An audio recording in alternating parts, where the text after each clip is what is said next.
আজকে যদি একটা বাইক থাকতো তাহলে বন্ধু তোকে পিছনে নিয়ে পুরো শহর ঘুরতাম। আজকে যদি পকেট ভর্তি টাকা থাকতো তাহলে তোকে দামি রেস্টুরেন্টে গিয়ে খাওয়াইতাম, তারপর ফেসবুকে একটা স্টোরি মারতাম। কিন্তু অর্থ বলেও তো একটা কথা আছে। আজকে আমরা মধ্যবিত্ত, নুন আনতে পান্তা ফুরাই।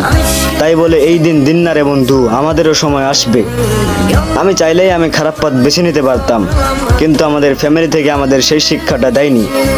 অভাবে পড়লে মানুষ কত কিছুই না করে।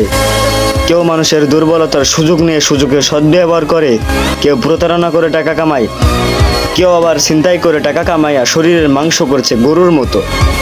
চায়ের দোকানের মুরব্বীরা না, আমি বলছি, হ্যাঁ আমি বলছি, এ সমাজ আর সমাজ নাই। জিনা থেকে শুরু করে চুরি চামারি পর্যন্ত এ সমাজ আর সমাজ নাই। এই জন্য হয়ে গেছে কুকুরের আড্ডাখানা। তাই আজ আমার পকেট খালি বলে আফসোস করিস না বন্ধু। আমরা সৎভাবে চলবো, সত্যকে সত্য বলবো, মিথ্যাকে মিথ্যা বলবো, মাথা উঁচু করে বাঁচবো। আমাদেরও সময় আসবে, সেই দিন যেই দিন আমার পিছনে বাইক থাকবে, পকেট ভর্তি টাকা থাকবে, মানুষ দেখলে সালাম দিবে।